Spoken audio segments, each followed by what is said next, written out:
Hello and welcome, ladies and gentlemen, to another episode of Game Chat with Tom and Lucas. I am Lucas, and I am here with my boy Thomas Hubbard, and we are reviving the series here after a 1 week hiatus, as we were experiencing the trials and tribulations that come with the event that is PAX East and the recovery and travel process that is required after PAX East. And we were just That's some feeling a little under the faxies. weather last week and drowning in content. But we are back now and we are getting the train up and running. Tom, how are you feeling post PAX? I'm good. How the hell are you, ladies and gentlemen of the internet? We're doing well. It took a little bit to recover.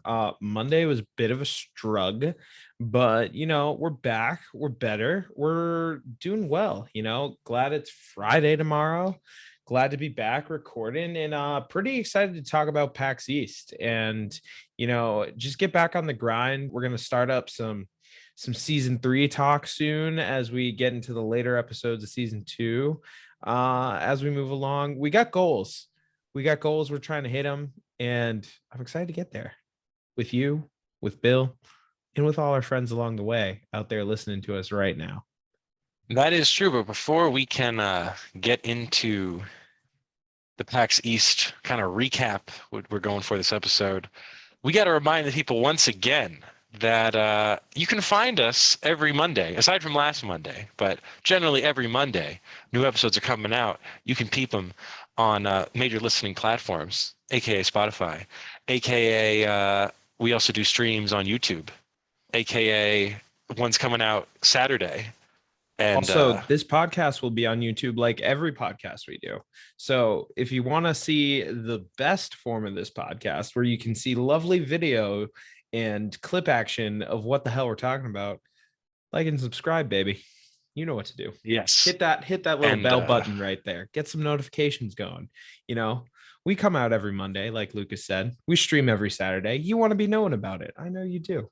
So just do us a favor. Come on, ladies and gentlemen. and if you want to see that PAX content, that's on the Insta. You want to see some cosplays? That's going to be on the Insta. All the stuff we came across, thought was interesting, got some footage of, got some pics of. That's going to be coming out, dropping this week as we kind of end our PAX recap. But that was last week. This is this week. And what's It is going on this in the week. gaming world? What's going on in the gaming world this week, Tom? Anything crazy?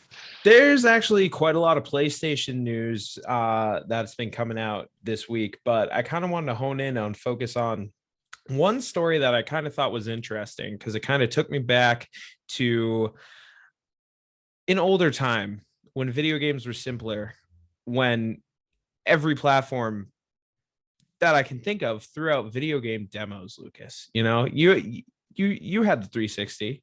You know what was up. You know how like Hmm. on the Xbox Live Marketplace, there was basically like a demo for pretty much every game you could download on there.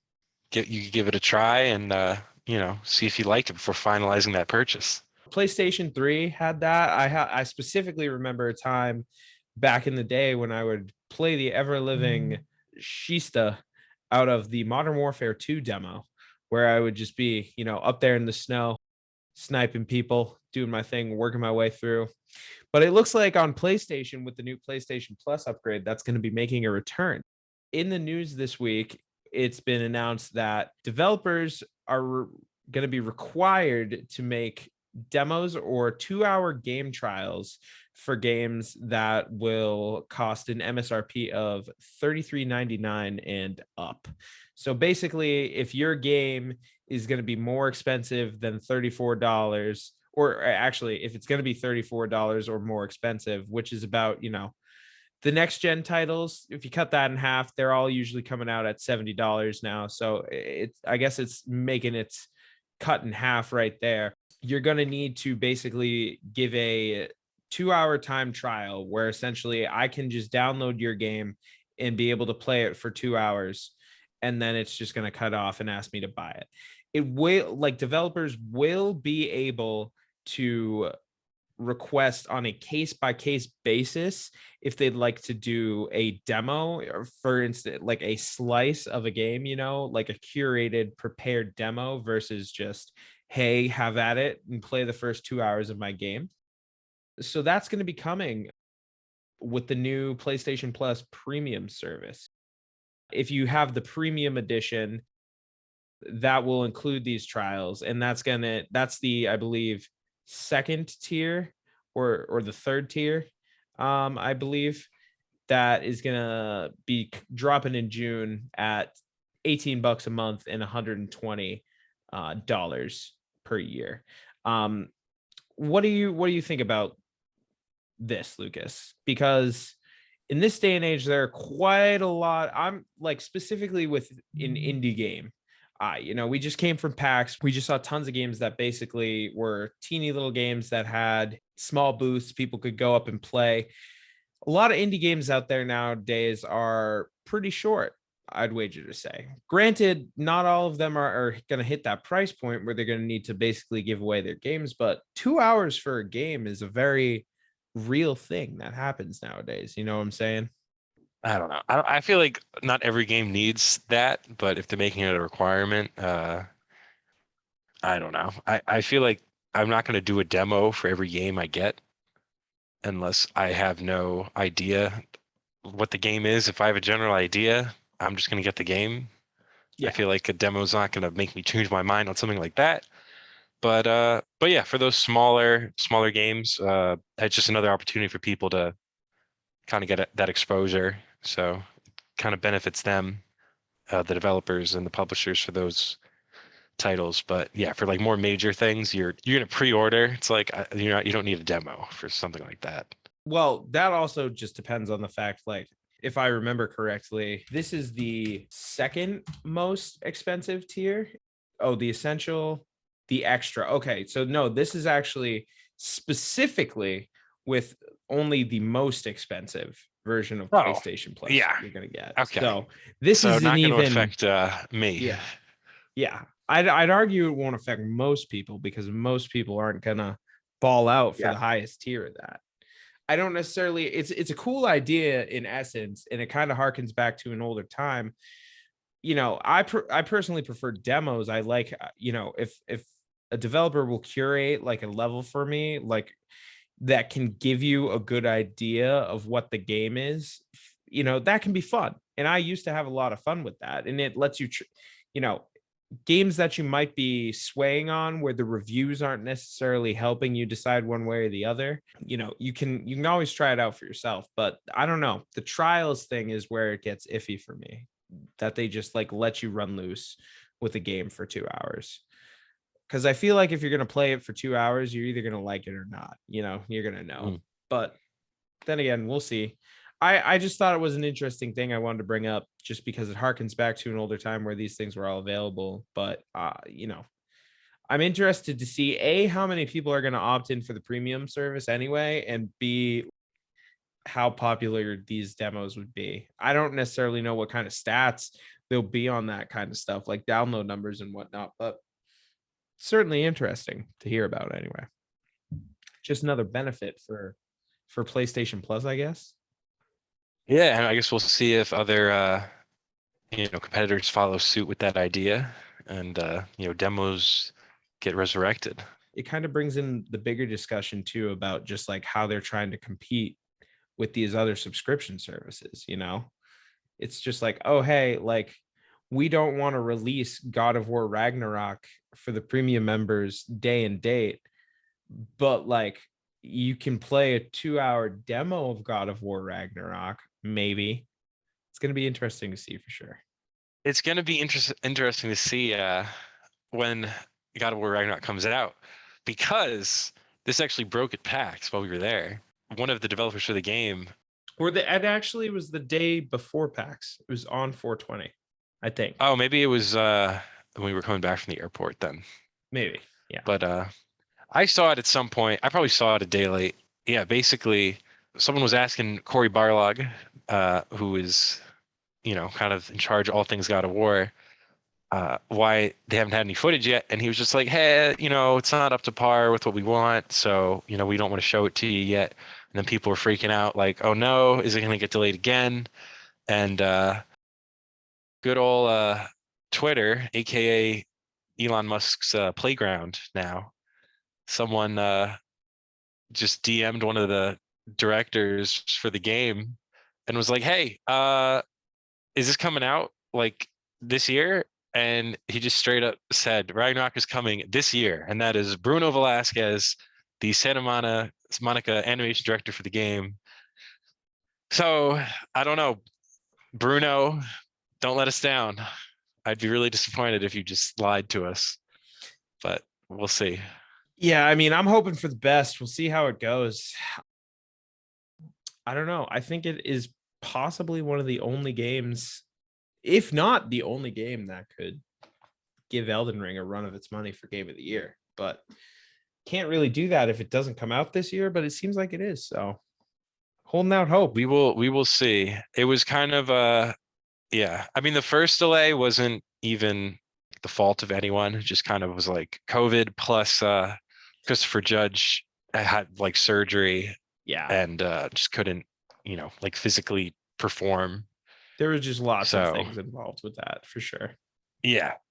But we'll see if it makes its way to PlayStation this year. But all we can do is wait, unfortunately. Hey, I'm certainly hoping for it. It's been 4 years. Let's go. Let's pick up the pace, huh? But speaking of games that you can play now, some of them, or you could have played last week at PAX East like we did. That was a great We, transition. I'm so impressed. thank Speaking of you. games that you can play, You got an emphasis, a little bit of rhetoric, little bit of but yeah, that's what we're going with transition wise. Transitioning to playable games or games that maybe you could only get a sneak peek of at PAX. And if you weren't there, Tom, like we were, you missed out because it's not available right now. And it's gonna take years to arrive potentially. oh, for sure. But we got to get on them. We got to get our hands and eyes on them. And we wanted to talk about our favorites with you, loyal viewers. Yeah, we just wanted to talk about, our whole PAX experience, if you will, like kind of break it down for you. Like, and as Lucas mentioned, talk about some of those games that we played, really give your top 5, if you will. That's our plan today, folks. We're going to give you our Game Chat's top 5 games of PAX East 2022. We'll get down into it in a little bit, but first, Lucas, I just want to hear, like, give me your review, man. What you got? Your first PAX East. You've never been. It was a good time. 2022 post global not post, but first convention since the beginning of the end times, if you will. What, broad strokes. What you thinking? What you like? I know you were like dead as hell for the second 2 days, but that aside, because when you're in Boston, when you're at PAX East, you party hard. It's PAX East that you go to some PAX parties and have some fun at night. What would you give it? Come on, tell me what you got. Give it? Yeah, just broad strokes. It was definitely a good time. Obviously enjoyed the first day the most, just due to energy being mostly full, and then also the kind of like shock and awe of seeing everything for the first time, walking around, just getting the gist. But yeah, I mean, it was really cool. Happy I went for sure. I'm not like a waiting on lines person, but it does help to have, like 5 or 6 other people there with you. So you're not, just twiddling your thumbs or just like sitting on your phone. For sure. We were gaming, we were chatting, we were, making content. So that definitely helped that along. And there were some games, that we'll get into later that I saw that I wouldn't have been exposed to otherwise or really known about. Just good to find out about that stuff that way. But yeah, the energy thing was definitely tough, but that wasn't the fault of PAX. That was our fault for having so many friends in the area and having to see and party with those friends. Hey, it happened. What are you gonna do? Then you got to get up at like 8 a.m. the next day and all that nonsense to maximize it. But yeah, for sure. Yeah. I feel like it was a good time for sure. Like you definitely get better at that kind of cycle as the time comes along. Although I don't know, I went pretty ham like the whole time. I will say day two was a little rough, but then I woke up on Sunday feeling like $1,000,000. We got some nice brunch with Mama T Hubs. Shout out Eileen. Hmm. But yeah, it was a good time. It was a good time for sure. This PAX East was certainly low key compared to previous PAX extravaganzas. Of course, the big three were not in attendance: Sony, Microsoft, Nintendo. They were not there with their latest up and comers. And then, we just kind of stayed the floor for the most part.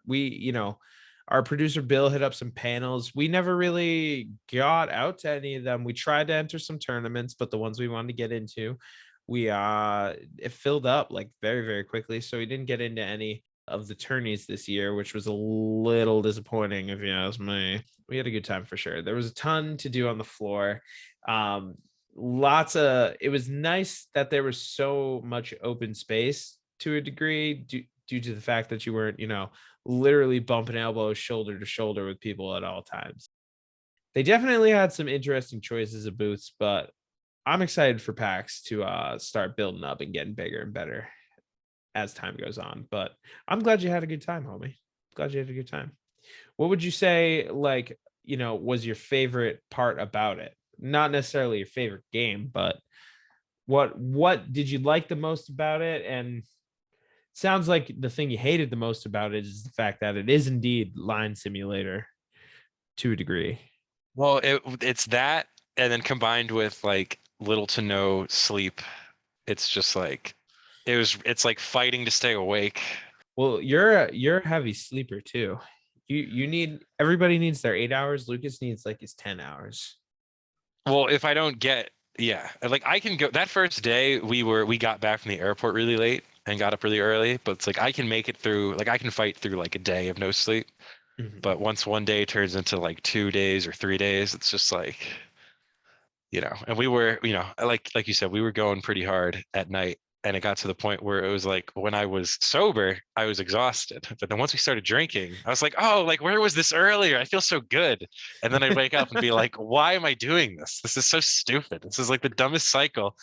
And but it worked out. It was just the whole thing was funny. I don't even remember what question you asked me. What My favorite part about PAX, which was very specific to this PAX, seeing the Jack Sparrow cosplayer outside on like day one or two. for That sure. was the highlight of PAX for me. During the whole During Johnny the Depp whole trial.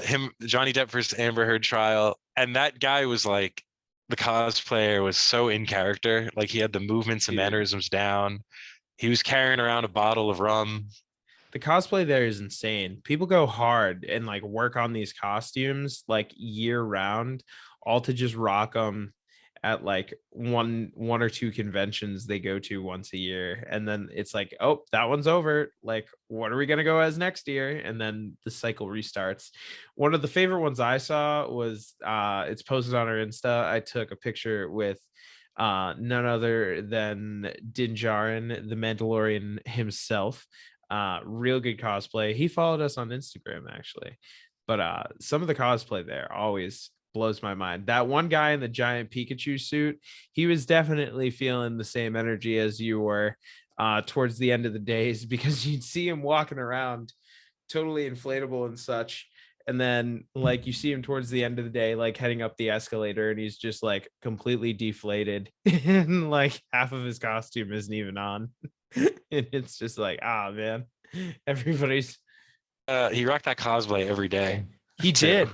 There was one other guy that was killing it. Shout out to the dude who's dressed up as a banana, but a different themed banana every day. Who every time I saw him, he was literally dancing, shaking microphones, literally without fail. Every time I saw this guy, he was just like bumping up and down, walking around with the microphones. Shout out Squid Daddy-O himself, a retro fellow for the pineapple suit. and his Anakin Mhm. Skywalker. Both of those look great. We got some pictures with those guys too. But yeah, the cosplay is definitely a super cool part for sure. But any broad strokes thoughts, any final words you'd like to say about PAX before we get into the real knit and grit, talk about these games? Any final words? I guess the one thing I'd have to look forward to, just because we did, like you said, kind of basically stuck to the main floor area, is those like, panels or tournaments just for future trips. For Because sure. that is also part of the PAX experience. So that is still something I have to experience. So that's kind of where my excitement will be at. I also think that one of the nights we should like go out, get some dinner and drinks at dinner, and then go back to PAX for the concerts. If we find some good bands that sound appealing, because like I've done them before, they're a lot of fun, and it's even better when you're inebriated because you get to listen to all Mm. this video game music that you know and love, and you're just like, oh my god, this is like real life. Like it's cool stuff. The show floor just felt so manageable though this year that I was like, oh, I feel like I can get everything down here. And we had like new people showing up like each day, and then like obviously they're gonna want to go to the show floor, and we're gonna want to Mhm. hang out with them and see their reactions to things we already have looked at. It's definitely hard when you're chilling with a big group the whole time. Yeah. But you know what? We got to play Spider Heck 3 times, which was really worth it. And We did. if you That don't know what game's Spider dope. Heck is, Well, you're missing out. we'll get into This that. this is right now. This is right now. This is my transition, Tom. But I was that's you transitioning. got to start at the bottom of the list and then get to the top. Oh, You don't start at 1, you oh. start at 5. All right, What top fine. 5 video have you ever seen that goes in You descending have order? it listed in the notes as the first. It's top down. You have Spider Heck at the top. Listen, man, I got to I scroll just down and then work back up. these are my All notes. right. No, that's fine. We'll we'll start at the bottom. But ruin my transition is fine. Don't. Anyway, ladies and gentlemen, we are now transitioning the show to talk about our top 5 from 5 to 1 the games we played at PAX East. And we're gonna start it off with a little ditty that Number I 5. number 5, and that is going to be a little ditty called Gory, Cuddly Carnage. And what this game is you are a little cat guy, and you go around on this skateboard that has blades and like spikes and things that come out of it, and you use those blades and spikes to decapitate and delimb a bunch of demon unicorns, and that's pretty much the gist.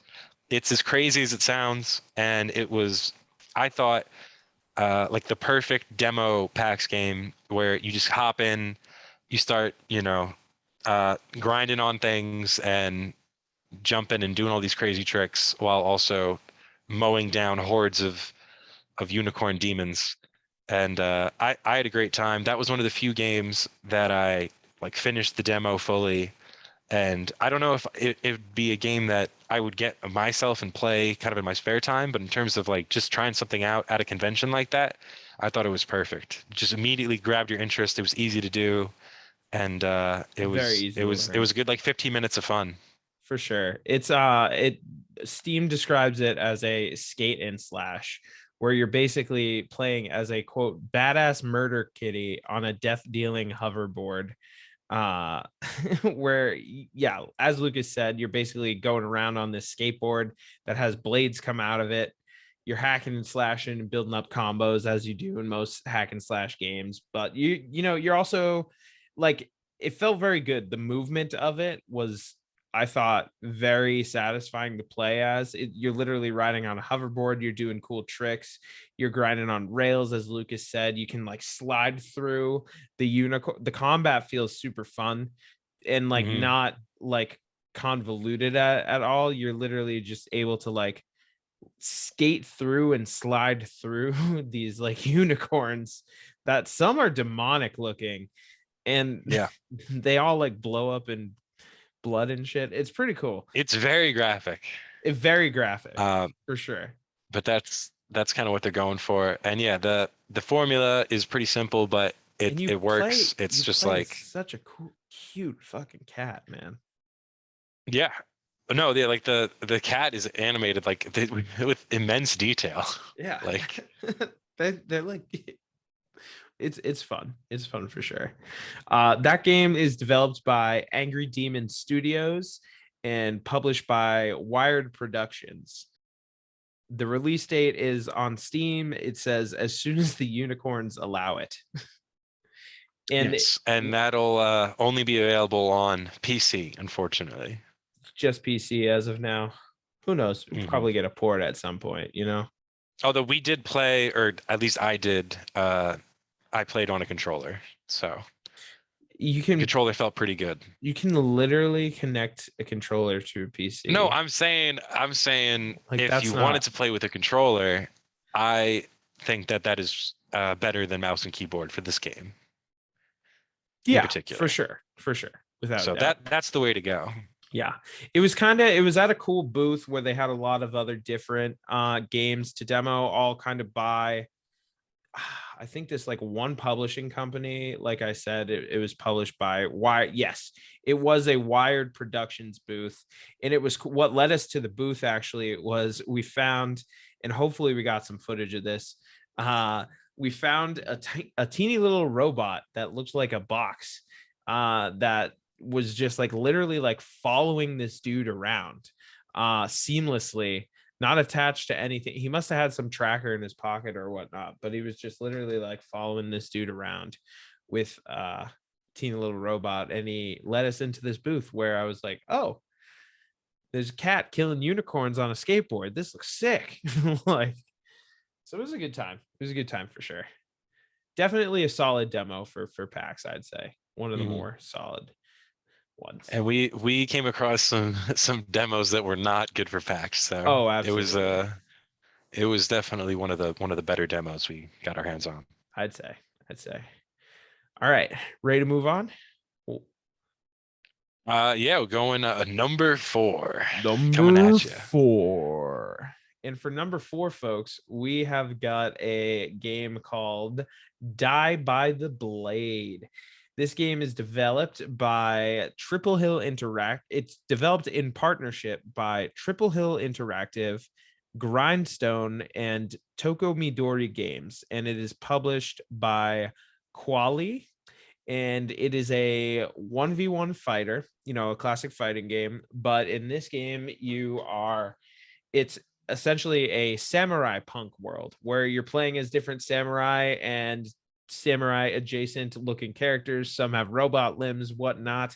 And you choose different weapons, such as, a katana, like two little swords. What were they called? Like wakizashi or something? Wazisashi? Wakashi. I think you were Wakashi? using the two blades. Wakizashi. It's two blades. Yeah, they're teeny, two teenier, smaller katanas, but that's what I was using. But basically, you're playing as this. You're playing. It's a fighting game, pretty self-explanatory. But the whole deal is, it's all very. It's like technical melee combat. You have different stances, and that allow you to do different sequences. Essentially, it says in Die by the Blade, there are no health bars, so you can't afford to get comfortable and let your guard down. Our one-hit kill system leaves no room for error. So it's basically, and it doesn't feel like that when you're playing. It doesn't feel like it's a one hit. We were trying to figure that out when we were watching it before we got to play. Because, if you just step back, you're blocking and then you can parry, obviously. But it definitely seems like a very complex game. Me and Lucas played it a couple times trying to figure out the best way to play. We kept trying to call the developer over to be like, hey, teach us. But he, I think, was on the opposite side of the table trying to teach other people. But sounded like he was trying to teach them, and then when I kind of like peered under the monitor, it looked like he was just playing and beating this guy over and over again. So Trying to teach them through experience. yeah, what you think of this game? I thought it was pretty cool, Uh, but I yeah, definitely made me want to learn more about it. it was in terms of like a good game for PAX, I think it was kind of right in the middle. Obviously, this is something that you compete against someone else, presumably if like your friend, which is always fun. Yeah, online or local multiplayer. They did have like a move list sheet or multiple actually that were like out, but it took us a while to realize that depending if you're on the left or right, you have to adjust the direction of the analog stick. And also, everything was weapon specific, which we didn't realize until like the third game we played. It was fun because it's like you're obviously doing a samurai duel, which is cool and a good thing to do at a convention like that. But it was definitely like not easy to master or to be like half decent at.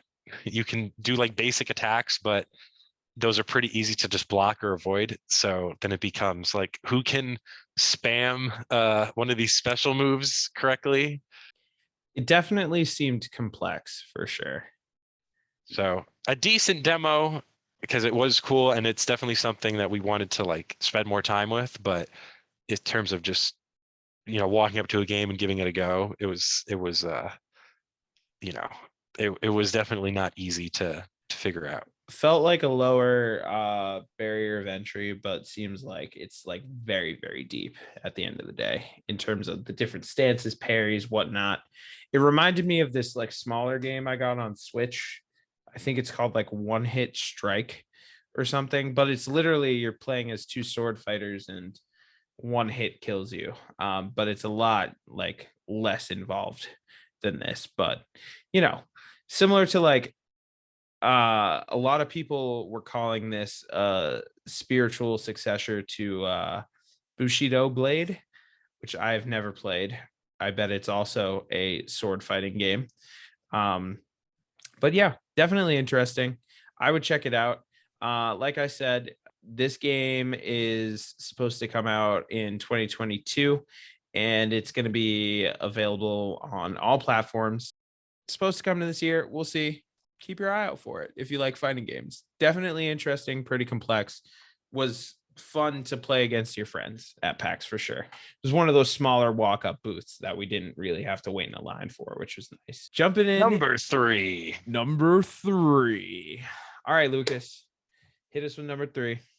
So our third game on this list is Raw Men. So that's RAWMEN. Little play on words there because this is a multiplayer arena food fighting game where you score points by defeating your foes, and it's up to 8 people in close quarters combat.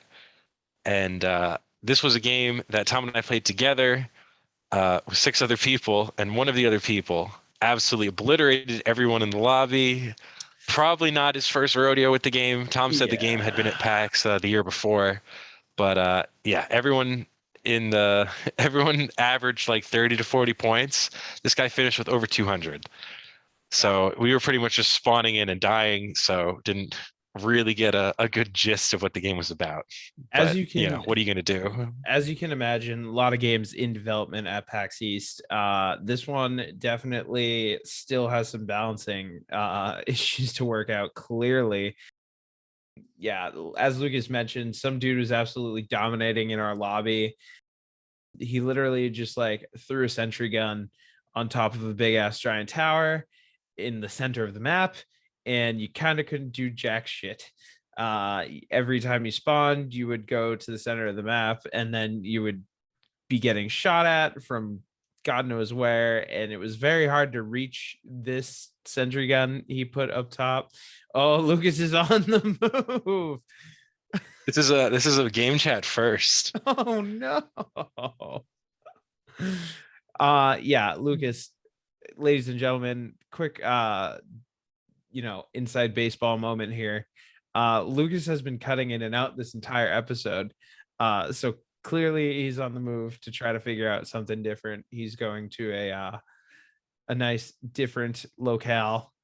But yeah, this ramen game we got absolutely dominated against in our lobby. But as Lucas mentioned, it had been at PAX, the previous PAX East, and we had a lot more fun playing it. We played like 4 or 5 times. It was nice because they had it like in this little like alcove in the giant tiny build booth where there was nice carpet and you could sit down and wait, which is always a blessing after standing in lines on the hard BCEC floor all day.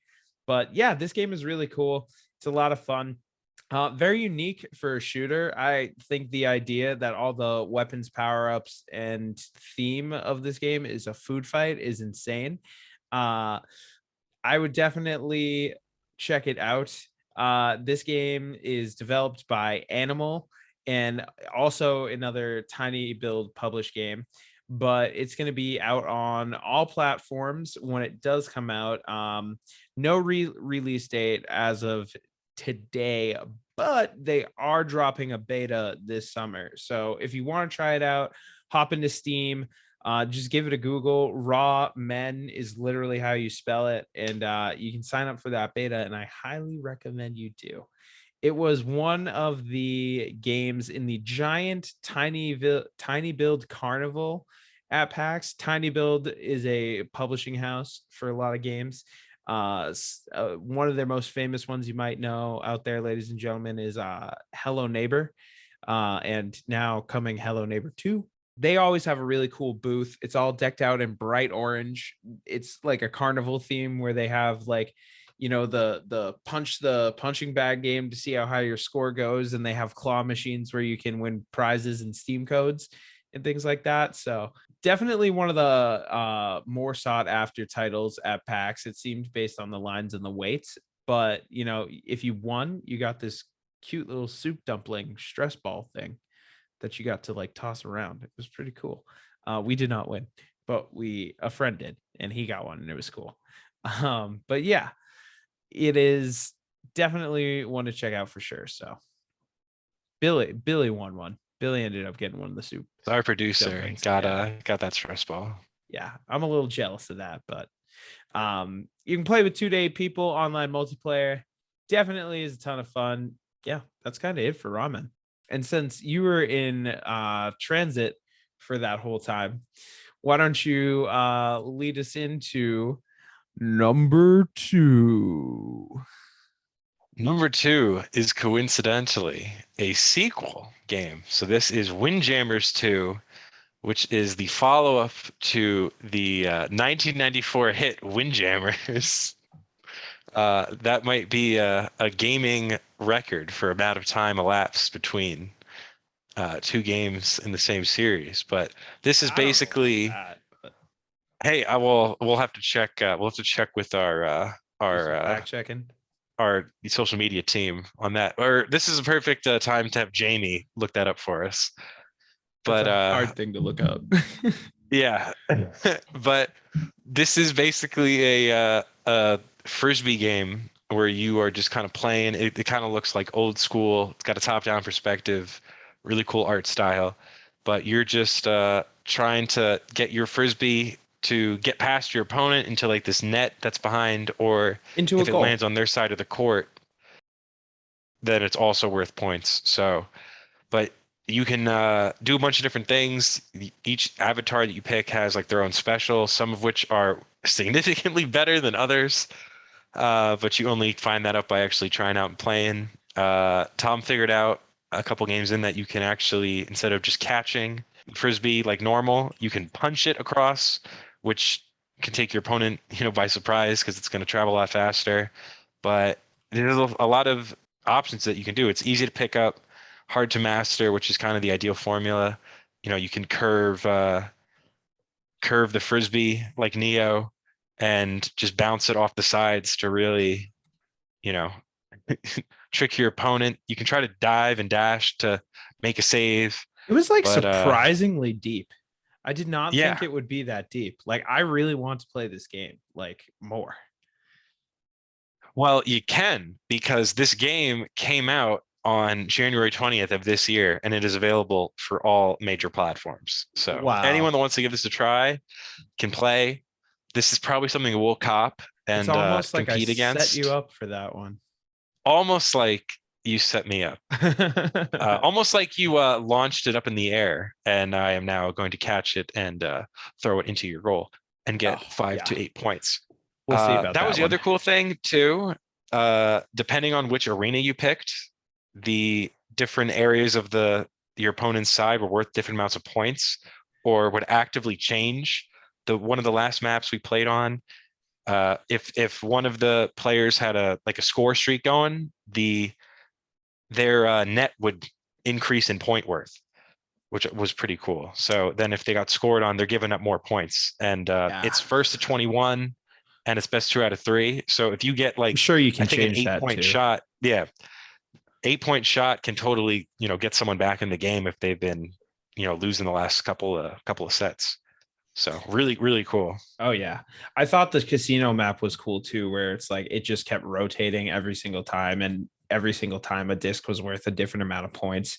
It was like really deep. It had like a solid roster of characters as well. Like I want to say there was like close to, I don't, how many characters were there in this game? I I feel think like 8 to 10. I feel okay, facts. Yeah, there was a solid amount of characters, and they each had their own special moves and different play styles. I imagine they could easily release more characters and maps for this. You could also like punch the disc back and forth, which was cool. Hmm. There was like different like we played this game for a while. It was in two different Yeah. spots. They had one Dotemu booth where they had, this game, and was it Dotemu? It was a Dotemu booth, and they had this game. They also had the Teenage Mutant Ninja Turtles Shredder's Revenge game, and maybe Streets of Rage as well. But they also had all three of those games at the Discord booth, and the Discord booth had a way shorter line. So we went to the Discord booth, and just like six of us would walk in, crowd around one screen, and just play for a good while. No one was like telling us to leave or anything, too, but definitely like easily one of the best. I think out of all the games on this list that we played, easily like the most worthwhile for your time, like a demo at PAX, I'd say.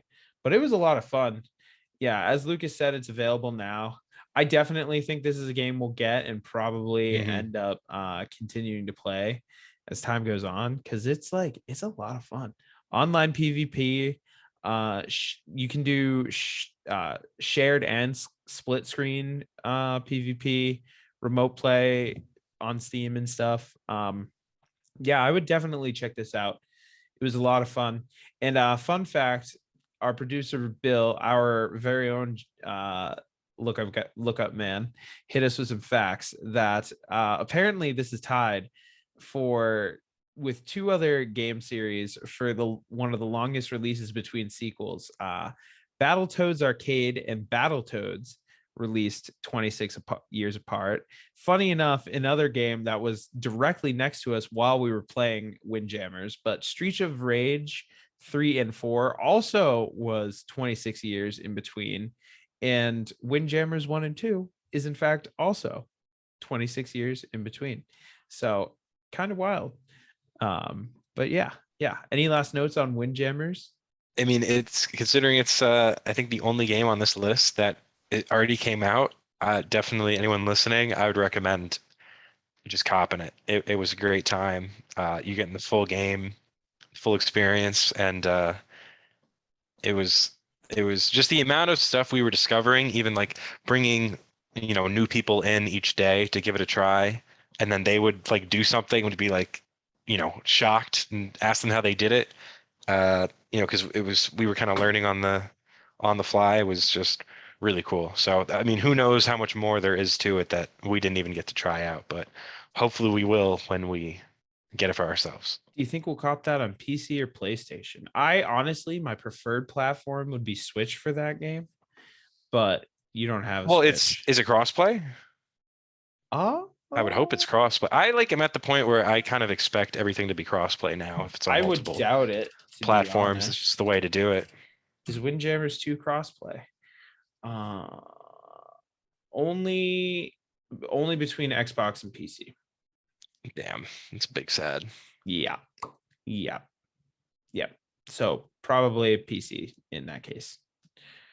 Who knows? Maybe if I play it enough, I'll get it on Switch too, because that's a fun couch co-op game. But speaking of couch co-op games, that leads us into our Number one. As Lucas mentioned before we started any of this, because he doesn't know how to do top 5 lists, our number one game is Spider Heck. That is one word. It is a game developed by NeverJam and also published by Tiny Build. And this game is supposed to be coming this summer, and it currently has a demo out on Steam. And when it drops in the summer, it's going to be available on all platforms. And this is a wonderful game, folks. This game is quote, wait, where did I put this quote? Damn, where are my notes? Damn, where'd they go? This game, quote, is a fast-paced couch co-op brawler where spiders dance to the death in the grip of chaotic battles using laser swords, grenades, and even rocket launchers to defeat their foes.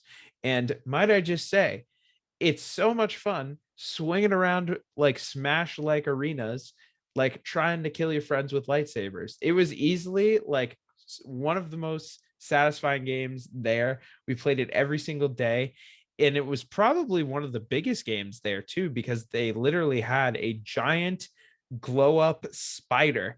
You will have also seen that if you follow us on Instagram at GameChat_Tom Lucas. But it was a lot of fun. It's a couch co-op game, 4 players, like first to 10 points or first to 6 points, and you basically just try to be the last man standing every time. Lots of different weapons that spawned. Also, I feel you could get really, really good at it because you get to like swing around. You can use webs like Spider-Man, where you can web items to you, swing around. You got to avoid the floor because the floor is lava and it raises as time goes on. So you got to look out for that. But like I said, we played this every single day. Even my mom played this and she had a good time with it. So that's telling you something. She was very, very mad at me because we kept spawning on the same side, and I was like, I don't want to kill you, but it got to a point where I think she had like a gun or something, and your brother was trying to explain how to shoot it. And then you just come out of nowhere. And it just took. I like just threw my lightsaber at her. It was like, you're the worst. But you killed Eileen. I know there was no mercy. I was trying to catch my second Spider Heck dub of PAX, but I did win once. That was so satisfying to win. That game is fun.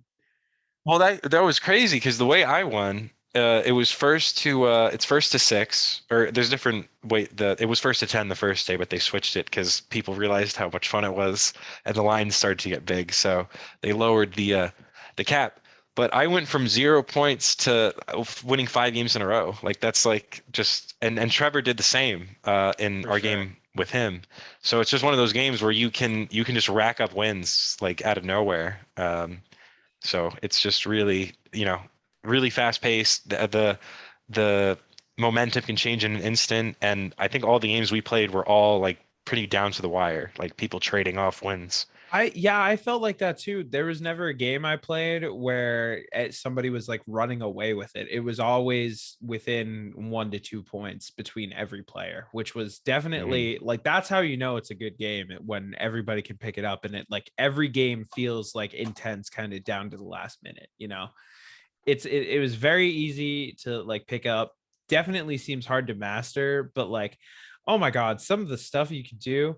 Like once we found out you could like throw the lightsabers and shit, like David did the most insane thing where he like threw the lightsaber up to kill someone and it bounced off of the top platform. Meanwhile, he jumped to the left off of the platform he was standing on, swung like down and around it.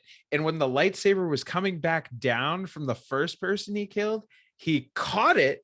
He like let go of his swing, caught it midair to literally land on top of me and kill me with it. And I saw the whole thing play out, and we just looked at each other when it happened. I'm like, that was ridiculous, but like easily the best thing I have seen this whole weekend. Like, it was insane. I think they're That was also. Oh yeah, go ahead. well, I was just gonna say that was the whole appeal. Like that was one of those things where waiting in line actually was like fun because you're just like it was two big flat screens and you're just watching all the people in front of you like do, pull off ridiculous shit and Ridiculous everyone's, shit. reacting to it. Like it was a good time, like from start to finish with that section of the booth. The demo, So the footage they have on Steam, this one guy's like he throws his lightsaber out, and then when the other guy blocks it, he just zips it back to him, jumps, it spins in midair to kill him. This game, it's physics-based combat. It's so much fun. It's so much fun. They got a demo on Steam right now. We're gonna try Steam remote play, I think, and try to see mhm. if we can make this work and do some streaming, because this game is a blast, ladies and gentlemen. Easily the best This is game we played there. also easily the best game we played, and it's also very similar to a game called Starwall, which Tom introduced me to like 3 years ago, back when we were living in the frat house. Mm-hmm. But that was also a game you said was at PAX first, and then you copped it later. Yeah, it was Starwall and Nidhogg. This game is, if you've played Starwall before, it's basically that game with spiders. Starwall is this game we're talking about, but with narwhals, and you don't pick up weapons. Your weapon is just your narwhal horn. So Yeah.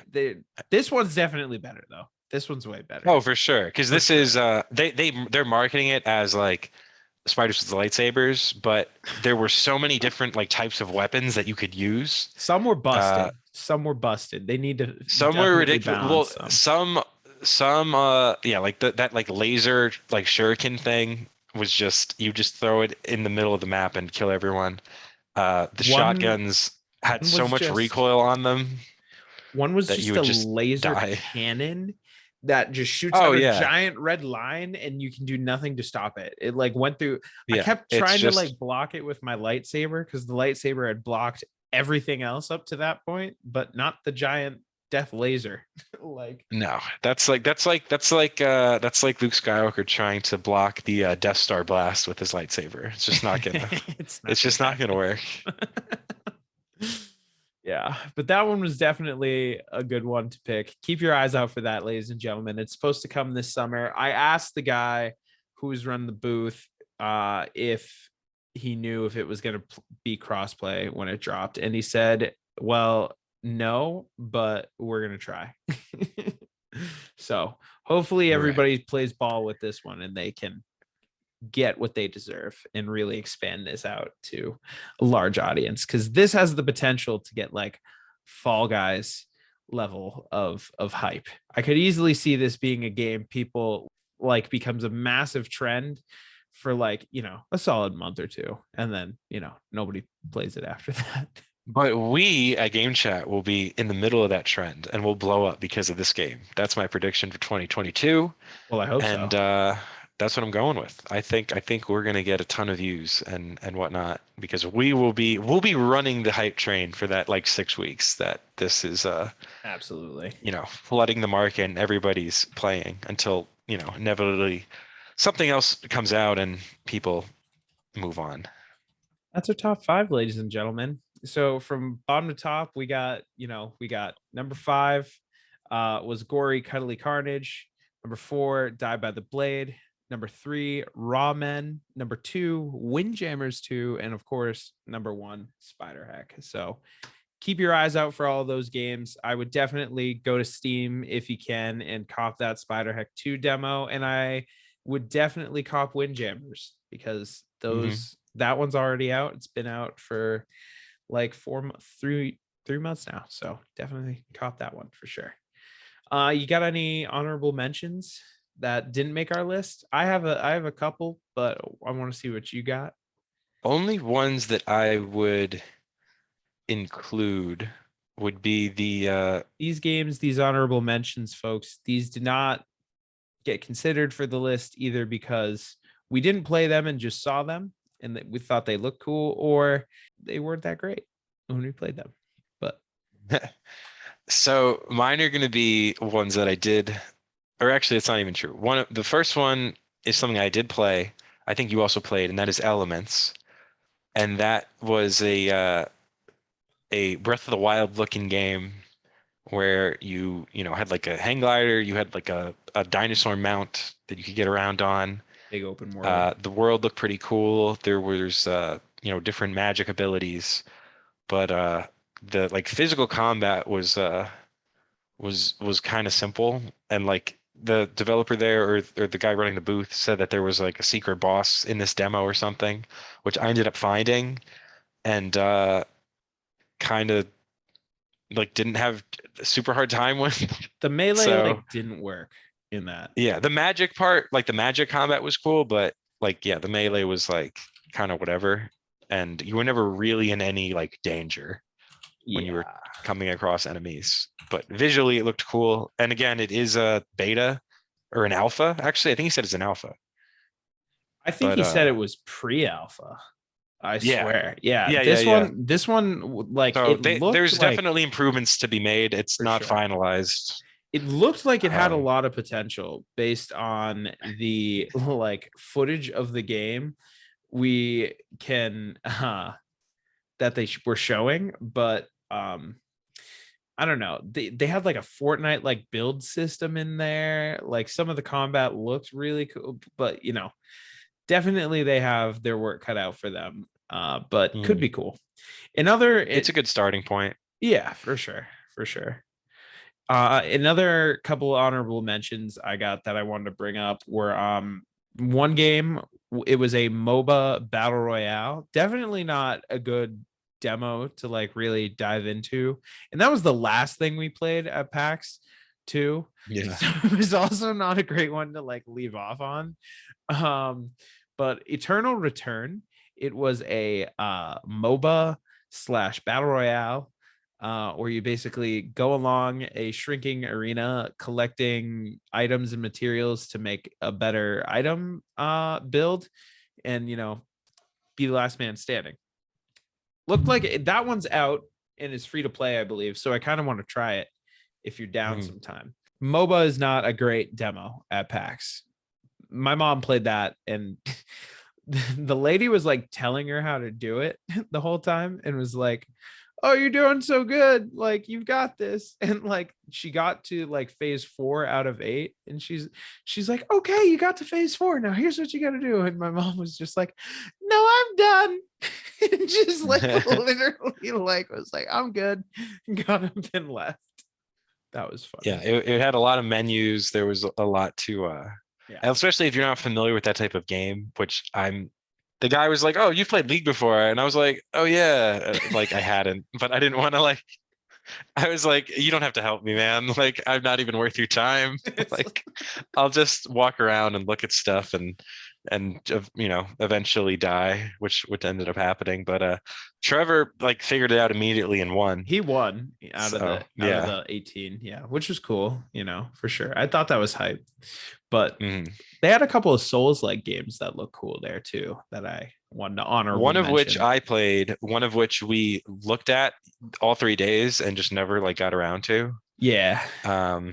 I think that was also in the Tiny Build booth, and that was did you ever figure out how to pronounce it? Yeah, it's a fucked up name. It's Asterigos Curse of the Stars. Looks like it almost looks like a weird combination of like Elden Ring and Horizon Zero Dawn slash Breath of the Wild. It definitely was a Souls-like game, kind of a cool art style. We kept seeing people fighting giant beasts and such all It was weekend. always a crocodile. Yeah, every single time I was like, 9 times out of 10 sick, and then never sat down to play it. We never get. Yeah, I was like, I don't want to wait in any line for this because I feel like people are just chilling as long as they want here. Yeah. Another one was the other one we did play was cool though. That was again the pronunciation of it. It was the last What was it? hero of Nostalgia.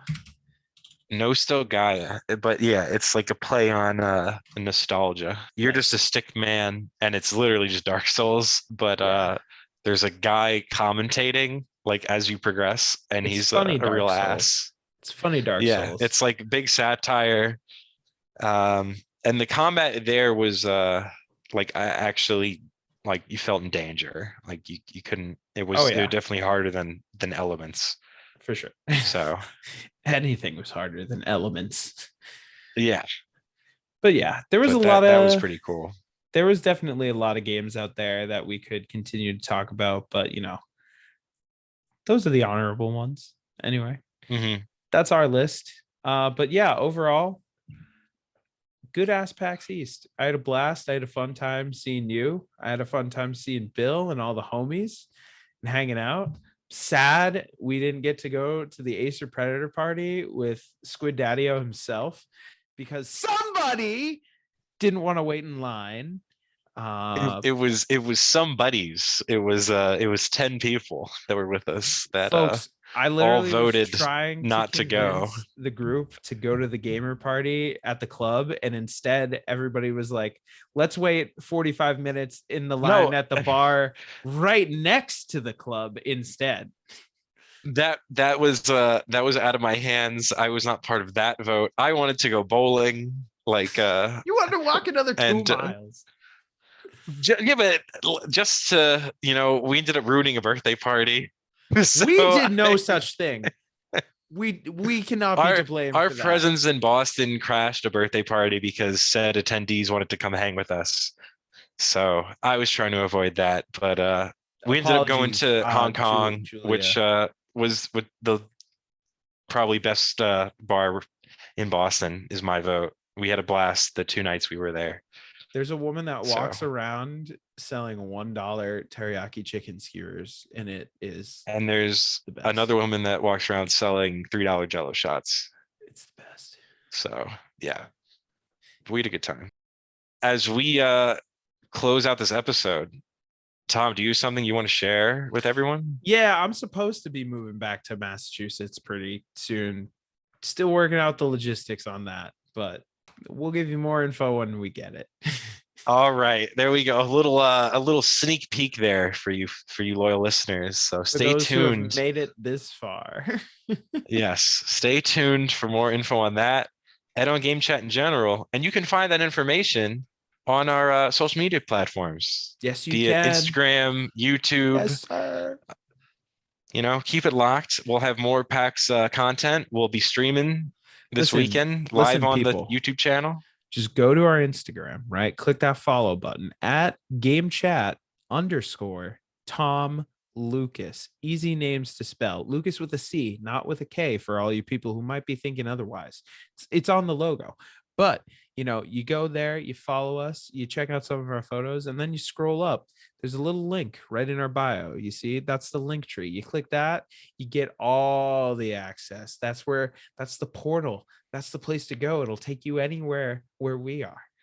And that's the best way to help us, to support us, and to enjoy video games with us, And on YouTube, you can see a stream Borderlands on Saturday, and we'll probably try to stream Borderlands and then end up dealing with internet issues for an hour before we ultimately cave and figure something else out. That is the one PC game we played that, aside from that first day where their servers were just fucked, I was able to get through. So fingers crossed, but it might turn into a Fortnite stream. We'll see. You people will know before you hear this, because this will come out 2 days after that. So that is true. We got to work on our flow with that. I feel we'll figure it out. Well, yeah, it's a work in progress, but yeah, we'll make improvements and adjustments, and season 3 is right around the corner, everybody. So we'll be even better than ever. We'll get there. But until then, I'm Tom. He's Lucas. he's gonna get a better internet connection and like a booster in like every room in his house. And until then, keep it locked. We'll see you next time. Peace. Bye-bye.